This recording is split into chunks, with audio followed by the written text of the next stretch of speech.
आज है 6 सितंबर और आज फाइनली आपने उस वीडियो पे क्लिक कर लिया है जिसकी हेल्प से आज मार्केट में क्या हुआ आप बिल्कुल डिटेल में जान पाओगे, वो भी सिर्फ 10 मिनट के अंदर। तो आप सभी का वेलकम है इस छोटे से बट काफ़ी हेल्पफुल वीडियो में, क्योंकि इस वीडियो में आप जान पाओगे आज मार्केट में क्या हुआ, वो भी सिर्फ 10 मिनट के अंदर। क्योंकि अगर आप ऑफिस में जॉब करते हो या फिर आपको दिन में टाइम नहीं मिल पाता, तो इस वीडियो को देखने के बाद आप पूरा मार्केट का ओवरव्यू सिर्फ थोड़ी देर में पता कर सकते हैं, जिससे अगर आपने किसी स्टॉक में इन्वेस्ट कर रखा है तो आपको घाटा ना हो। आज हम बात करने वाले हैं मार्केट के उन ट्विस्ट और टर्न्स की जो हर कोई भी इन्वेस्टर को हिलाने में कोई भी कसर नहीं छोड़ रहे। स्टार्ट करते हैं कि आज मार्केट का क्या हाल है। फर्स्ट ऑफ ऑल अपन बात करते हैं सेंसेक्स की, जो कि क्लोज हुआ है 81,183.93 पॉइंट्स पर। सेंसेक्स आज ओवरऑल देखे तो 1017.23 पॉइंट नीचे गिर गया, यानी परसेंटेज में देखे तो 1.24%। ये जो 1.24% गिरावट है ना, ये मार्केट में पैनिक मोड बनाने के लिए बहुत ज़्यादा है और इससे काफ़ी इन्वेस्टर के पैनिक मोड तो एक्टिवेट भी हो गए होंगे। गिरावट के मामले में निफ्टी भी कुछ कम नहीं रहा, ये 25,093.70 पॉइंट्स पर ओपन तो हुआ था, बट धीरे जैसे ओपन हो उसके बाद थोड़ा सा हाई बनाने के बाद निफ्टी धीरे धीरे नीचे जाता गया और बाद में बस साइडवेज मूव करने के साथ साथ थोड़ा गिरावट के साथ एक क्लोज हुआ था। ओवरऑल बात करें तो इसमें 292 पॉइंट्स की नेगेटिव ग्रोथ है, यानी कि 1.70% के अप्रोक्स। बैंक निफ्टी की बात करें तो ये वो इंडेक्स है जिसका हाल सबसे ज़्यादा बुरा रहा। ये क्लोज हुआ था 50,576.85 पर, बट इसमें 896.20% का डाउन डिप देखा गया है। जो ओवरऑल परसेंटेज वाइज बात करें तो वो होता है 1.74%। अगर बैंक निफ्टी के चार्ट की बात करें तो सेम निफ्टी की तरह ही बना है, ओपन हुआ उसके बाद थोड़ा सा ऊपर गया, बट इसमें फिर भयंकर डाउन देखा गया। डाउन देखने के बाद थोड़ा सा ने जंप लगाया, बट साइडवेज मूव करता रहा। क्लोजिंग टाइम के पास इसने थोड़ा और डाउन लगा के थोड़ी सी जंप जरूर लिए, लेकिन ओवरऑल 1.74% के डिप के साथ ये क्लोज हुआ है। अपन ने इंडिया के कुछ इंपॉर्टेंट इंडेक्स देख लिया, बात कर लेते हैं ग्लोबल इंडेक्स की। ग्लोबल इंडेक्स में सिर्फ एक ऐसा इंडेक्स है जो कि पॉजिटिव पर क्लोज हुआ है और उसमें पॉजिटिव चेंजेस थोड़ा ही देखा गया है, 0.25% के अप्रोक्स। बाकी जितने भी इंडेक्स है, आप चाहे डो जोन्स देख लो अमेरिका वाला, SP 500 देख लो या फिर निक्की 225 जापान वाला देख लो, इसमें काफ़ी बड़ी गिरावट देखी गई है। यानी कि ओवरऑल बात करें तो जो ग्लोबल मार्केट था वो भी नेगेटिव ही रहा आज के दिन। ग्लोबल मार्केट जो डाउन गए हैं उसका एक इंपॉर्टेंट फैक्टर तो ये है कि जो US इकोनॉमी है उसमें इन्फ्लेशन और इंटरेस्ट रेट कंसर्न की वजह से ऐसा हो रहा है। बट यहाँ पॉजिटिव सिर्फ एक ही इंडेक्स है और इसके पीछे पॉजिटिव होने का रीजन भी सिर्फ एक ही है, क्योंकि जो टेक्नोलॉजी सेक्टर है वो काफ़ी अच्छा भी परफॉर्म कर रहा है। एंड अगर अपन SP 500 की बात करें तो वो भी 0.3% की मामूली गिरावट दर्ज की गई है, इसमें भी कुछ ज़्यादा अंतर नहीं है, काफ़ी मिक्सअप सेंटीमेंट है इसका। बाकी जो एशियन मार्केट्स है वो भी ऐसे रिजल्ट दिखा रहे हैं। अब अपन एक नज़र डालते हैं सेक्टर परफॉर्मेंस पर।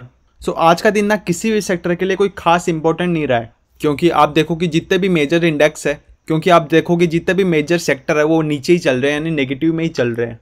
हालांकि मीडिया और जो कंज्यूमर सेक्टर है उसमें थोड़ा बेटर परफॉर्म जरूर देखा गया है, बट ओवरऑल ये नेगेटिव में ही है दोनों के दोनों। मीडिया सेक्टर की बात करें तो इसमें 0.90% एंड कंज्यूमर सेक्टर की बात करें तो इसमें 0.39% की नेगेटिव डिप देखी गई है। मेटल सेक्टर 0.70% के डाउन देखा गया है इसमें आज। बाकी जितने भी सेक्टर है, सीमेंट हो गया, टेक्नोलॉजी हो गया, फार्मा हो गया, रियल्टी हो गया, फाइनेंस हो गया, PSU बैंक हो गया, इंफ्रा हो गया, auto service, PSC, energy, banking, ये सब ओवरऑल नेगेटिव के साथ ही बंद हुए हैं। अगर अपन देखें सबसे ज़्यादा इफेक्ट किस सेक्टर पर पड़ा है तो वो है बैंकिंग सेक्टर। तो अगर आपका भी बैंकिंग सेक्टर में कुछ शेयर है तो आप एक बार उसे चेक जरूर करना। बैंकिंग सेक्टर इतना डाउन क्यों गया है, इसका रीजन अभी अपन आगे वाली जो न्यूज जोन में देखेंगे, तो अपन जल्दी से वो शुरू करते हैं। तो आज की सबसे बड़ी न्यूज है मोटा भाई मुकेश अंबानी से। बेसिकली जो हमारे अंबानी भाई है वो रिलायंस रिटेल है उसका IPO ला रहे हैं, और ये कोई छोटा मोटा IPO नहीं है, IPO होने वाला है टोटल 8,000 करोड़ का। अब इन्वेस्टर को समझ नहीं आ रहा कि 8,000 करोड़ का करेंगे क्या, क्योंकि अगर बात करें तो अभी इनके बेटे की शादी हुई थी, वहाँ पर भी इन्होंने 8,000 करोड़ तो खर्च नहीं किए हैं। लेकिन ये बंदा ना इतनी बड़ी पर्सनैलिटी है कि अंबानी जी के IPO का नाम सुनकर ही ना मार्केट में खलबली मची हुई है। बट एक मेरी समझदारी वाली बात सुन लो, अगर आप एक नए इन्वेस्टर हो ना तो सोच समझ के स्टेप लो, क्योंकि रिलायंस के IPO में चढ़ना जरूरी नहीं है, क्योंकि रिलायंस का शेयर है और ये लॉन्ग टर्म पक्का प्ले करेगा। तो एक बार आप IPO आ जाने दो ना, उसके बाद उसे एनालाइज करो, फिर उसमें इन्वेस्ट करो, जल्दी कहाँ है। तो मेरा सजेशन तो ये है कि फालतू आप फोबो में मत घुसो। बाकी अपन तो अगली न्यूज़ की तरफ बढ़ते हैं अभी। नेक्स्ट न्यूज़ है रुपीज़ और डॉलर के बीच। बेचारा रुपी, आजकल ना इसका सेम हाल वही है जो अपना बचपन में एग्जाम के बाद होता था, क्योंकि डॉलर की जो प्राइस है वो निकल गई है 84 से भी ऊपर, और जो हमारा रुपी है वो 84 से नीचे लटक रहा है। अब इसका इम्पैक्ट क्या होगा, तो भाई इंपोर्ट का खर्चा बढ़ रहा है, तो अगर आप एप्पल आईफोन या इंपोर्टेंट कार लेने का सोच रहे हो ना, तो पॉकेट थोड़ी टाइट कर लो। एंड जो पेट्रोल डीजल का प्राइस है वो भी बढ़ने वाला है, यानी कि ये वो न्यूज़ है जिसका सीधा असर आपकी जेब पर पड़ने वाला है, वो भी आने वाले कुछ ही दिनों में। सो नाउ अपन बात करते हैं क्रूड ऑयल की। ये भी ना एक ऐसी चीज़ है जिसके बिना दुनिया चल ही नहीं सकती, लेकिन इसके पर बैरल का जो प्राइस है ना वो 7400 रुपीज़ से भी ज़्यादा पहुंच गया है। आप तो ये समझ लो डायरेक्ट कि तो क्रूड ऑयल भी है ना, अब तो जो गाड़ी का तेल है उसके लेवल में महंगा हो गया है। तो जो ये न्यूज़ है ना, इसका असर परफेक्ट मान के चलो आपके आने वाले दिनों में आपकी जेब पर होगा, क्योंकि जो पेट्रोल डीजल के प्राइस है वो थोड़े हाई होंगे। एंड फिर तो आपको पता ही है कि अगर पेट्रोल डीजल के प्राइस ही हाई हो गए ना, तो फिर मान लो सब कुछ ही महंगा हो गया। जैसे ट्रांसपोर्ट ले लो, डिलीवरीज ले लो, और जो इवन आपका ऑफिस का जो मंथली ऊबर बिल है ना वो भी कहीं ना कहीं बढ़ ही जाएगा। सो इस न्यूज़ पर तो ना अभी अपन यही कह सकते हैं कि यार अभी तक अगर आपने साइकिल चलाना नहीं सीखा है ना, तो परफेक्ट टाइम है भाई ये। अब थोड़ा स्टॉक मार्केट की न्यूज़ पर ही नज़र डाल लेते हैं, क्योंकि जो स्टॉक मार्केट है ना वो तो अपनी राइट पर चढ़ाई हुआ है, क्योंकि ये कभी ऊपर जा रहा है, कभी नीचे जा रहा है, कभी ऊपर फिर दोबारा कभी ऊपर कभी नीचे, एकदम जैसे कोई बॉलीवुड की मूवी होती है ना, सेम उसकी तरह जा रहा है। आप ना सेंसेक्स और बैंक निफ्टी को ही देख लो, कभी कभी तो इतनी शानदार पार्टी कर रहे होते हैं कि मज़ा ही आ जाता है, और कभी होता क्या है कि एकदम हैंगओवर की तरह लटकते ही रह जाते हैं। लेकिन जो लोग ना सोच समझ के स्टॉक ले रहे हैं उनका पोर्टफोलियो तो बिल्कुल ठीक है, लेकिन अगर आप नए हो ना, तो ये जो रोलर कोस्टर वाला राइड है इसे थोड़ा संभल कर खेलना, क्योंकि इस दुनिया में सबसे महंगा नशा ना मार्केट का ही है। एक बार ये लग गया ना भाई, तो ये कभी छूटता नहीं है। तो स्मार्ट इन्वेस्टर बनो, न कि नशे वाले इन्वेस्टर। बात करते हैं ग्लोबल इकोनॉमी की, तो ग्लोबल इकोनॉमी का भी हाल कुछ खास नहीं है।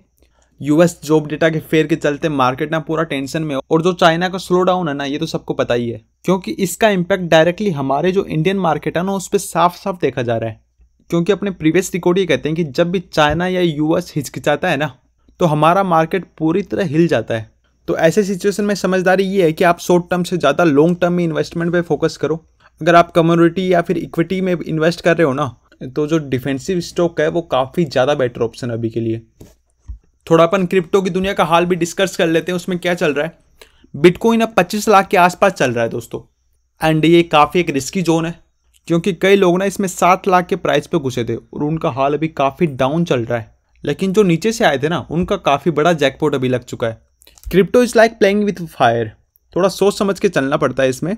अगर आप इसमें नए हो ना, तो बिल्कुल रिसर्च के बिना इन्वेस्ट पैसे बिल्कुल मत करना, क्योंकि इसमें हाई रिस्क और हाई रिवॉर्ड वाला रेशियो रहता है। लेकिन अगर आप सेफ खेलोगे ना तो ज़्यादा अच्छा रहेगा।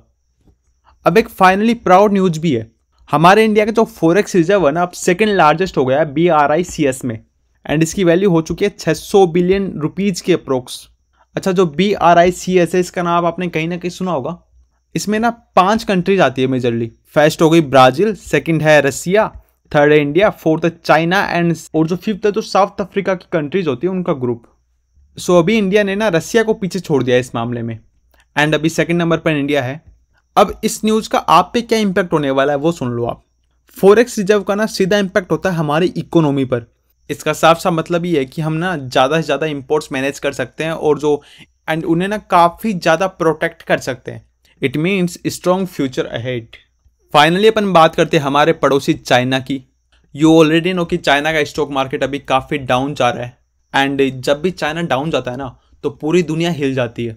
लेकिन आपको एक बात बताऊं मैं, जब भी चाइना स्लो होता है ना तो इंडिया के इन्वेस्टर के लिए वो एक बड़ी अपॉर्चुनिटी हो सकती है, क्योंकि अगर आप ग्लोबल मार्केट में इन्वेस्ट करते हो तो चाइना का स्लो डाउन का फ़ायदा उठाना इंपॉर्टेंट है। लेकिन डायरेक्टली चाइना के स्टॉक से दूर रहना बेटर होगा। अभी बेटर अपॉर्चुनिटी आपको इंडिया और यूएस में देखने को भी मिलेगी, मेक श्योर। ये वाली न्यूज़ देखो अब आप, ये न्यूज़ हर घर वाली बात है, इन्फ्लेशन का इम्पैक्ट। ये न्यूज़ आपको समझ में नहीं आई, डोंट वरी, अब आपको समझ में आने वाली है। आपका जो EMI है ना वो अब और महंगा होने वाला है, क्योंकि जो महंगाई है वो डे बाय डे बढ़ रही है, और इंटरेस्ट रेट्स भी ना ऊपर से बढ़ते ही जा रहे हैं। यहाँ मेरी पर्सनल राय ये है कि अगर आपने नए लोन्स लेने का प्लान किया था ना, थोड़ा अभी होल्ड कर लो। अभी के टाइम ना आप क्या करो, आपका बजट थोड़ा सा टाइट रखो, अननेसेसरी एक्सपेंस थोड़ा कट कर दो अभी, और एंड जो इमरजेंसी फंड है उस पर भी फोकस कर लो पूरा के पूरा। जो अगली न्यूज़ है वो है रसिया यूक्रेन वॉर से रिलेटेड। रसिया और यूक्रेन का जो युद्ध चल रहा था ना वो अभी तक खत्म होने का नाम ही नहीं ले रहा, एंड इस वॉर की वजह से ना सबसे बड़ा इम्पैक्ट हो रहा है जो क्रूड ऑयल्स है उसके प्राइजेस पर। जब तक ये वॉर चल रही है ना तब तक ग्लोबल मार्केट में अनसर्टेनिटी रहेगी, एंड जो वॉर का दूसरा इम्पैक्ट है वो कमोडिटी पर भी पड़ रहा है, क्योंकि जो नेचुरल गैस और जो मेटल्स है उनके प्राइस अपन अंदाज़ा नहीं लगा सकते। इसलिए अगर आप कम्युनिटी में इन्वेस्ट कर रहे हो ना तो थोड़ा डाइवर्सिफिकेशन ज़रूरी है। एंड आप ना इस जो वो न्यूज़ है ना उसे कंप्लीटली फॉलो ज़रूर करना। फाइनली मैं आपको एक खुशखबरी सुना देता हूँ। इंडिया और यूएस के बीच जो ट्रेड वाले रिलेशंस है उन पे काफ़ी अच्छा प्रोग्रेस अभी हो रहा है। रिसेंटली नई डील्स भी साइन किए गए हैं जो हमारे आईटी, फार्मा और मैन्युफैक्चरिंग सेक्टर को डायरेक्ट फ़ायदा देंगे। इसका मतलब साफ है कि इंडियन स्टॉक में जो यूएस ओरिएंटेड है जैसे आईटी कंपनीज हो गया उनका फ्यूचर स्ट्रॉन्ग लग रहा है अभी। एंड अगर आप लॉन्ग टर्म में इन्वेस्टमेंट के लिए शेयर ढूंढ रहे हो तो आप आईटी स्टॉक में अभी फोकस कर सकते हो। तो दोस्तों ये थी आज की मार्केट की कुछ इंपॉर्टेंट न्यूज़ जिससे आपको पता चल गया होगा कि मार्केट में अभी क्या चल रहा है। सो चैनल को प्लीज़ आप सब्सक्राइब जरूर कर लेना क्योंकि डेली शाम को एक ऐसी वीडियो आएगी जिसमें डेली मार्केट में क्या हुआ आपको एक वीडियो में कंप्लीटली पता चल जाएगा। ये वीडियो आपके लिए काफ़ी हेल्पफुल होगी अगर आप पूरे दिन बिजी रहते हैं या फिर अपना काम करते रहते हैं या फिर आप ऑफिस में रहते हैं या किसी अदर वर्क को आप करते रहते हैं। तो शाम को घर आने के बाद आप सिर्फ ये वीडियो देख के मार्केट का पूरा ओवरव्यू देख सकते हैं और कल जो मार्केट ओपन होगा उससे पहले प्रिडिक्शन भी कर सकते हैं कि मार्केट कैसे जाने वाला है।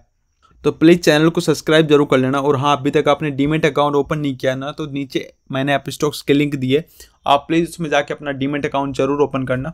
तो वीडियो को लाइक पक्का करना, अपने इन्वेस्टर दोस्तों के साथ शेयर पक्का करना एंड चैनल को सब्सक्राइब जरूर करना। So happy investing and bye.